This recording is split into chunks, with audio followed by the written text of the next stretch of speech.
حبیب د پاک الله مخیر لاړو د دنیا نه دا سورز ژوندون ده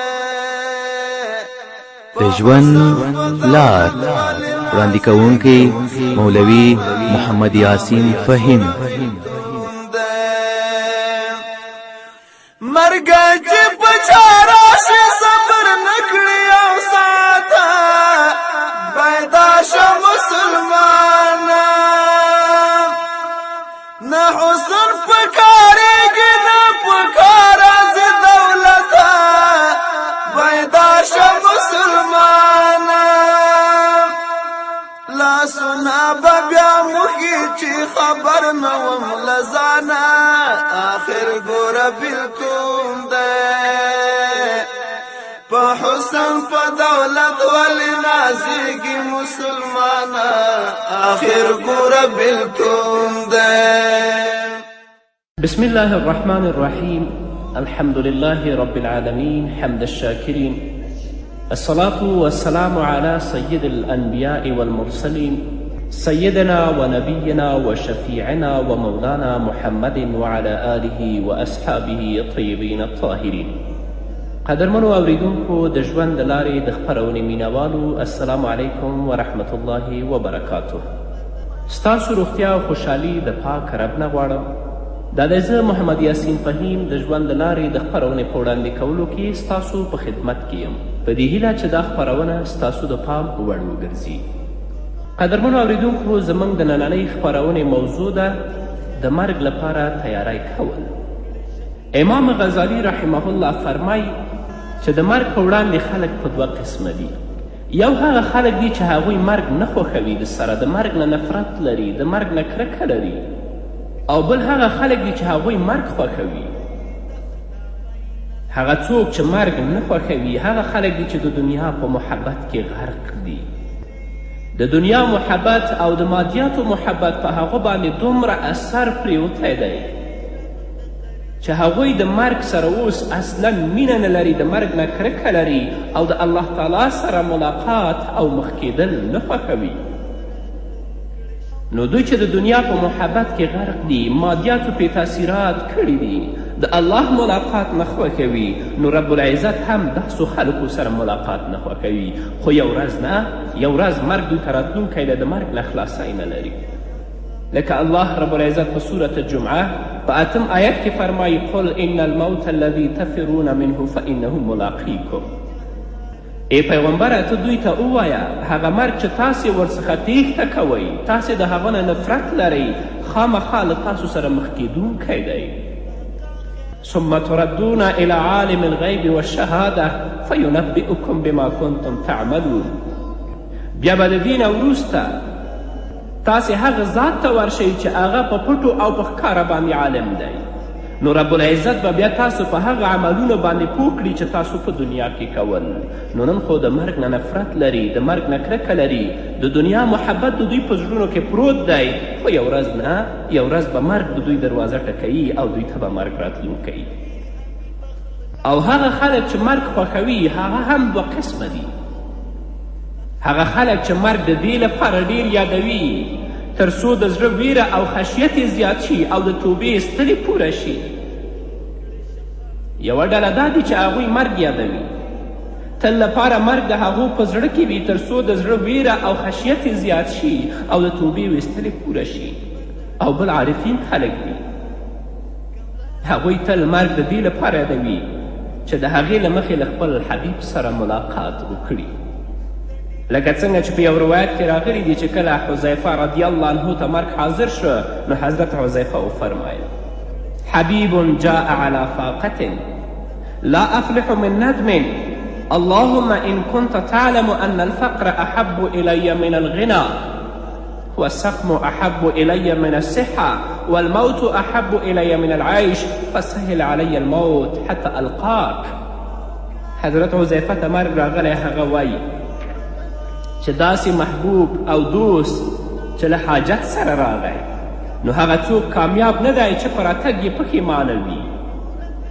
ای الله ته په دې پوهیږې چې ما ته فقیري له موړوالي څخه او مریضي له صحت او مرګ له ژوند څخه غوره دی، نو پر ما باندې مرګ آسانه کړي تر څو له تا سره ملاقات وکړم. ځینې خلک مرګ دې دپاره یادوي چې د هغو په زړه کې ویره لا هم زیاته شي او د توبې ایستلو کار ورته اسانه شي. او ځینې عارفین خلک دي، هغه یې د دې دپاره یادوي چې مرګ راشي او زه خپل حبیب سره ملاقات وکړم. الله رب العزت دې په موږ باندې رحم وکړي او د دنیا محبت دې زموږ زړونونه وساتي تر څو د مرګ کرکه زموږ د زړه نه لرې شي او تل لپاره مرګ زموږ په زړه کې وي او الله رب العزت موږ ته توفیق د عبادات او د طاعت او د توبې راکړي. د مرګ په یادولو کې ثواب دی او په یاد سره یې خلکو ته فایده رسیږي، ځکه چې د هغې په یاد سره نعمتونه ترخه کیږي، خوندونه بېمزې کیږي. رسول الله صلی الله علیه وسلم فرمایي اکثرو من ذکر حازم اللذات، تاسې د خوندونو له منځه وړونکي زیات یادوئ، یعنی هغه شی چې خوندونه له منځه وړي هغه ډیر زیات یادوئ. معنا دا چې د مرګ په یادولو سره خوندونه ترخه او بېمزې کیږي. حسن بصری رحمه الله فرمایي فزح الموت الدنیا فلم یترک لذی لب فرحا. مرګ د ټولې دنیا خلک له سختي او شرم سره مخ کړي دي چې د عقل خاوند ته یې هیڅ د خوشحالي ځای نه دی پریښی. هغه څوک چې په دنیا کې صاحب د عقل وي، هغه سره د آخرت فکر وي، هغه سره د الله د عذاب او د الله د حساب فکر وي، نو هغه به په دنیا کې هیڅ کله خوشحاله نشي. نن ورځ چې موږ په غفلت کې ژوند تیروو، مرګ زموږ هیر دی، د الله حساب زموږ نه هیر دی، د الله عذاب زموږ نه هیر دی، نو په خوشحالیو کې سره اخته یو او په دې سوچ او فکر کې هم نه یو چې یو ورځ به مرګ موږ ته راځي. حضرت عبدالله ابن عمر رضی الله عنهما فرمایي اتیت النبی صلی الله علیه وسلم 10 فقال رجل من الانصار من اکیس الناس واکرم الناس یا رسول الله فقال اکثرهم ذکرا للموت واشدهم استعدادا له اولئک هم الاکیاس ذهبوا بشرف الدنیا وکرامة الاخره. حضرت عبدالله ابن عمر رضی الله عنهما فرمایي چې زه رسول الله صلی الله علیه وسلم ته په داسې حال کې راغلم چې 9 کسه ناست ول، نو زه لسم شوم. نو د انصارو له قبیلې نه یو کس رسول الله صلی الله علیه وسلم ته ویلې ای د الله رسوله، په خلکو کې ډیر هوښیار او زیات عزتمند څوک دی؟ من اکیس الناس و اکرم الناس. ای د الله رسوله په خلکو کې ډیر هوښیار او زیات عزتمند څوک دی؟ رسول الله ورته وفرمیل چې په خلکو کې ډیر هوښیار او ډیر عزتمند هغه څوک دی چې هغه مرګ ډیر یادوي او هغه څوک دی چې هغه د مرګ لپاره تیاری کوي. او رسول الله ویلي چې همدا خلک چې مرګ ډیر یادوي او د مرګ دپاره تیاری کوي دا هوښیاران دي، د دنیا او آخرت شرافت او عزت دوی ترلاسه کړی دی.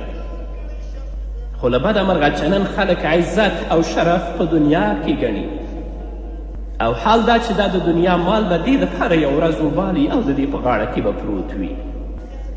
نو رسول الله وینا ده چې د ټولو نه هوښیار او زیرک سړی او د ټولو نه عزتمند او شرفمند انسان هغه دی چې مرګ ډیر یادوي او د مرګ لپاره تیاری کوي.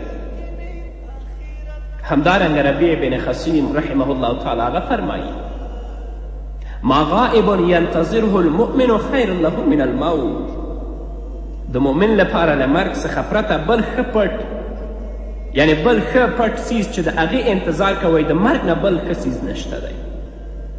یعنی ډیر هغه څیزونه دي چې زموږ د سترګو نه پټ دي او د هغو انتظار کوو، مرګ هم د زموږ د سترګو نه پټ دی، د هغې انتظار کوو. د دې نه بهتر شی د مؤمن دپاره بل نشته چې د هغې انتظار وباسي.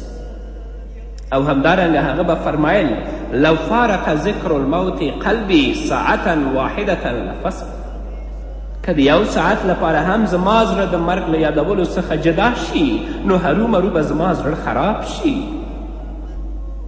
او کعب رحمه الله فرمایي من عرف الموت هانت علیه مصائب الدنیا و همومه. څوک چې مرګ وپیژني نو دنیا مصیبتونه او پریشانی به په هغه آسانه شي. خو موږ تر اوسه لا مرګ نه دی پیژندلی. ورځ تر ورځه قافلې روانې دي خو موږ لا تر اوسه پورې عبرت نه دی اخیستی او د مرګ دپاره هم کوم تیاری نه دی کړی. عمر بن عبدالعزیز رحمه الله هغه به هره شپه فقها علما راټولول او له هغوی سره به د مرګ او د قیامت او د آخرت یاد او مذاکره کوله چې په دې یادونې سره به هغوی داسې ژړل چې گویا د هغوی په مخ کې جنازه ایښې ده. نن ورځ هم یو ورځ کې نه ناستلو مرګ هم یاد نه کړ او دې ته متوجه نه شو چې الله رب العزت به یو ورځ موږ په خپل حضور کې دروي او هغه ژوند چې موږ په دنیا کې کړی د هغه نه به زموږ پوښتنه کوي زموږ. امام غزالی رحمه الله هغه مهمې لارې چې انسان ته ورباندې مرګ را یادیږي هغه داسې ذکر کړي دي. هغه مهمې لارې چې هغه باندې انسان ته مرګ ور یادیږي هغه امام غزالی صاحب ذکر کړي. یو دا چې انسان ځان په مړو کې وشمېري. ابو دردا رضی الله عنه فرمایي اذا ذکر الموتى فعد نفسك منهم. اذا ذکر الموتى فعد نفسك منهم چې کله مړ یاد شي نو ته له هغوی څخه ځان وشمېره. همدارنګه حضرت عبدالله ابن مسعود رضی الله عنهما فرمایي السعید من وعظ بغیره. نیکبخته هغه دی چې له نورو څخه درس او عبرت واخلي. او همدارنګه عمر بن عبدالعزیز رحمه الله فرمایي الا ترون انکم تجهزون كل یوم غادیا او رائحا الى الله تزعونه في صدع من الارض قد توسد التراب وخلف الاحباب وقطع الاسباب. آیا نه ګورئ چې تاسې په هر سبا او په هر بیګا کې الله طرف ته یو څوک وروړئ یعنې جنازین په اوږو دي وړې په هدیرو کې ښخوئ چې د ځمکې په یو سوري او کنده کې بالښتې خاورې ګرځي بل بالښت نشته د هغه بالښت خاورې ګرځي. او همدارنګه فرمایي چې ډېر نږدې دوستان پرېږدي او د دنیا له هرې وسیلې څخه هغه قطع شي. نو هغه څوک چې ځان په مړو کې وشمېري او هر کله چې مړ یادیږي دا د هغه نه پند او عبرت واخلي نو د هغه لاره ده چې تا ته به مرګ را یاد کي. چې مرګ دې را یاد شي نو بیا به الله ته متوجه د الله د اوامرو او د الله د احکامو مطابق به بیا عمل کوي. خو موږ لا تر اوسه پورې عبرت نه دی اخیستی.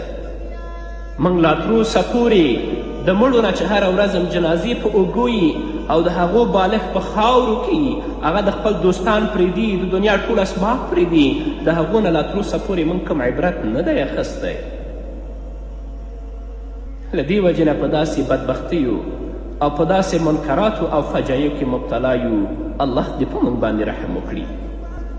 دویم هغه مهمه لاره چې انسان ته مرګ ور یادوي هغه د همزولو او د همشکلو زیات یادول دي. هغه څوک چې ستا عماصر ول او له تا څخه مخکې ولاړل د هغوی مرګ او خاورو ته تلل را یاد کړه چې دا خو زما همزولي ول، ما سره په کلي کور کې ژوند کوه، ما سره مجلسونه کول او هغوی زما نه لاړل په خاورو کې ننوتل. د هغو مرګ ځان ته را یاد کړه، د هغو شکلونه، د هغو صورتونه، د هغو منصبونه او حالات په یاد کړه او بیا ښه غور وکړه او بیا ښه فکر وکړه چې اوس یې څرنګه هغه شکلونه له منځه یې وړل شول. ته نه ګورې چې په قبرونو کې د هغوی بدن څنګه ټوټې ټوټې شو، ښځې کونډې، اولادونه یې یتیمان او مالونه یې پاتې او ضایع شول. د هغوی له ناستې څخه مجلسونه خالي شول او نوم او نښان یې ورک شو. نو د خپل همزولي را یاد کړه چې د ژوند په شیبو کې به له تا سره ګرځېدل، خو ستا مجلسونه او ستا ګرځېدل د هغو نه خو بېلګه دي، نو تا ته به هم مرګ را یاد شي. خو که عقل خاوند دي په دې کې تفکر او تدبر وکړي. همدارنګه له پورتنیو کارونو او حالاتو سره سره دې ته هم اړتیا ده چې ادیرو ته ولاړ شي، همداراز له ناروغانو څخه لیدنه وکړي، هغه څوک چې مریضان دي څو مو په زړونو کې د مرګ یاد راتازه شي او هغه مو د سترګو په وړاندې نصب العین وګرځي. موږ ګرځو خو بیا هم عبرت نشته.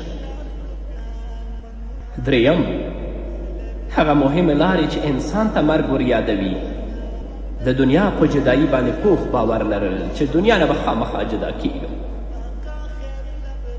نو چې د دنیا نه په جدایي باندې د ستا پخه عقیده راشي او پوخ یقین دې راشي، هیڅکله به دنیا کې خوشحاله نه وې او مرګ به تل لپاره د ستا په سترګو کې ولاړ وي.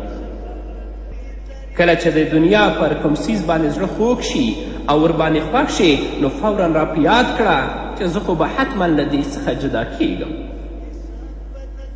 ابن مطیع رحمه الله یو ورځ خپل کور ته وکتل، نو د هغې ښه والي او د خپل د کور ښایسته والي ابن مطیع په حیرانتیا کې واچو. نو بیا یې وجړل او داسې وویل: والله لولا الموت لکنت بک مسرورا ولولا ما نسیر الیه من ضیق القبور لقرت الدنیا اعیننا. قسم په الله که مرګ نه وای نو په تا به زه ډېر خوشحاله وم. خپل کور ته یې کتل او دا یې ورته ویلي، که مرګ نه وای نو زه به په تا باندې ډېر زیات خوشحاله وم، او که د قبرونو تنګوالي ته تلل نه وای نو په دنیا سره به زموږ سترګې یخې شوې وای. او په دې ویلو سره ډېر سخت وژړل. نن موږ ځان ته کورونه جوړوو او دا زموږ په فکر کې نشته چې یو ورځ به د دې کورونو نه موږ جدا کیږو. په دنیا کې مو ځان لپاره کور جوړ که چې آیا آخرت لپاره هم تا ځان ته کور جوړ که او که نه. نو ځکه فرمایي والله لولا الموت لکنت بک مسرورا. قسم په الله که مرګ نه وای نو زه به په تا باندې ډېر زیات خوشحاله وای، او که د قبرونو تنګوالي ته تلل نه وای نو په دنیا سره به زموږ سترګې یخې شوې وای. نو هغه څوک چې مرګ د هغه په زړه کې وي او د قبر تنګوالی د هغه په سترګو کې وي، هیڅکله به هغه په دنیا باندې خوشحاله نشي. نو په دې باندې متیقن اوسه چې یو ورځ به د دنیا د نعمتونو نه جدا کیږي، نو مرګ د خپل په سترګو کې یاد ساته. لاکن بله بده مرغه چې نن په ټولنه کې د دې پر ځای چې خلک آخرت ته په دنیا باندې ترجیح ورکړي، خو لاکن دلته خلکو دنیا ته په آخرت باندې ترجیح ورکړي. لکه چې الله فرمایي: وما هذه الحیات الدنیا الا لهو ولعب وان الدار الاخرة لهی الحیوان لو کانوا یعلمون. نه دی دغه ژوندون د دنیا مګر عبثیات او لوبې چې زر تیریږي او پایښت نه لري، او د آخرت ژوند خامخا باقي او همیش دی. کاشکې دا خلک په دې باندې پوهېدلی. الله بیا فرمایي: بل تؤثرون الحیات الدنیا والآخرة خیر وابقا. بلکې تاسې غوره کوئ د دنیا ژوند په آخرت باندې، او حال دا چې آخرت غوره او همیشه پاتې کیدونکی دی. د دنیا محبت، د اولاد محبت موږ د آخرت نه غافله کړي یو. الله په بل ځای کې فرمایي: یا ایها الذین آمنوا لا تلهکم اموالکم ولا اولادکم عن ذکر الله ومن یفعل ذلک فاولئک هم الخاسرون. مؤمنانو، ستاسې مالونه او ستاسې اولادونه دې تاسې د الله له ذکر او عبادت څخه غافله نه کړي. او که څوک داسې وکړي چې د اولاد محبت او د دنیا او مال محبت دوی د الله د ذکر نه غافل کړي، نو دوی په دنیا کې هم ذلیل دي، په آخرت کې هم ذلیل دي. یو مسلمان باید د دنیا او مال په لاسته راوړلو کې دومره حرص ونه کړي چې د هغې لامله د دین کارونه د هغه څخه پاتې شي، او نه دې په میدان کې له خلکو سره سیالي وکړي. محمد رسول الله صلی الله علیه وسلم فرمایي، او په خپل دې حدیث کې د خپل امت له داسې سیالیو او مسابقو څخه ویرولی. هغه فرمایي: فوالله ما لفقر اخشى علیکم ولكن اخشى علیکم ان تبسط الدنیا علیکم کما بسطت على من کان قبلکم فتنافسوها کما تنافسوها فتهلکم کما اهلکتهم. رسول الله فرمایي: قسم په الله چې زه په تاسې باندې د فقر او لږې ویره نه لرم، خو زه پر تاسې له دې ویرېږم چې د دنیا داسې پراخي به در باندې راشي، د دنیا داسې وسعت به په تاسې باندې راشي لکه چې په پخوانیو خلکو راغلی و. بیا به تاسې د هغوی په څیر د دنیا په کارونو کې یو له بل سره سیالي کوئ، او یو له بل سره به مخکېوالی کوئ نو تاسې به هم داسې تباه کړي لکه څنګه چې پخواني خلک یې تباه کړي ول. نن هر یو بل سره په دنیا کې سیالۍ شروع کړي دي. که هغه یو منزل کور جوړ کړي دا 2، که هغه 3 جوړ کړي دا 4. الله دې په موږ باندې رحم وکړي.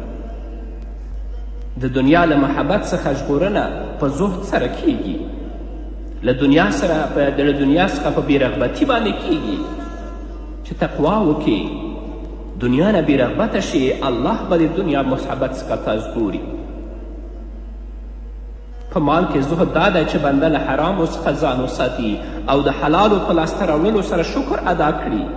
ریاست او چوکۍ سره محبت ونه لري او نه په خلکو باندې ځان اوچت وګڼي. د دنیا په ژوند کې له اوږدو هیلو او امیدونو څخه ډډه وکړي او په دنیا باندې آخرت ته ترجیح ورکړي. همداراز مسلمان باید دنیا ته په زړه کې ځای ورنه کړي او نه بر باندې اعتماد وکړي بلکې اعتماد او بروسه پر الله تعالی باندې وي.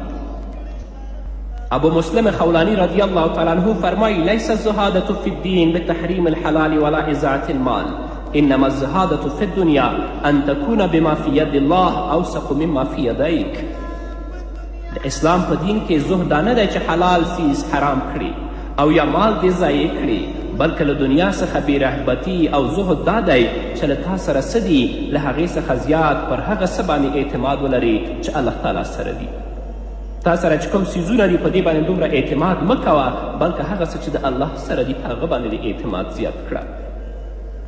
نو وروسته د دې به بیا ستا تیاری د مرګ لپاره کیږي او که دنیا محبت ستا په زړونو کې پروت وي بیا هېڅکله ته مرګ لپاره تیار نه یې.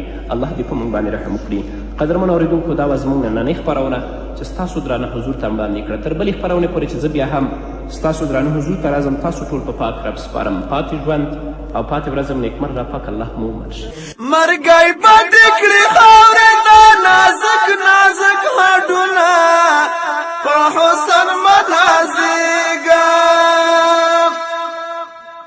غرور به د نسکو شي څه به نه وي دا وختونه په حسن منازېږه د ستا په شانې ډېر خاورو ته تللي دي نادانه آخر ګوره بېلتون دی په حسن په دولت ولې نازېږي مسلمانه آخر ګوره بېلتون دی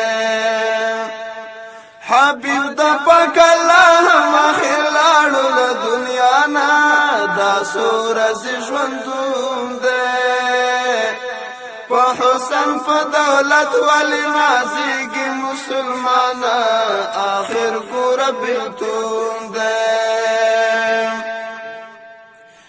امیر وي که فقیر وي دغه لار د هر انسان دی په دې لاره بدرومي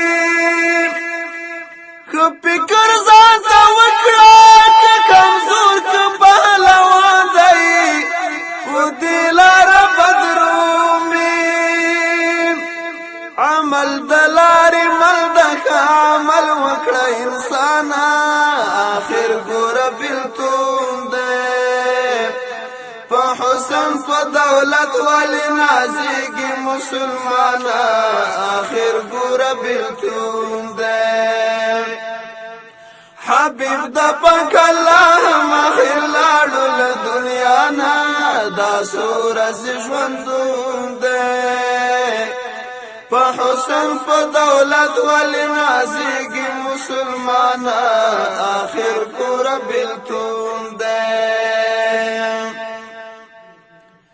په ما مزارت کلي کې اوسېږم په دې خیاله چې پاتې دا جهان دی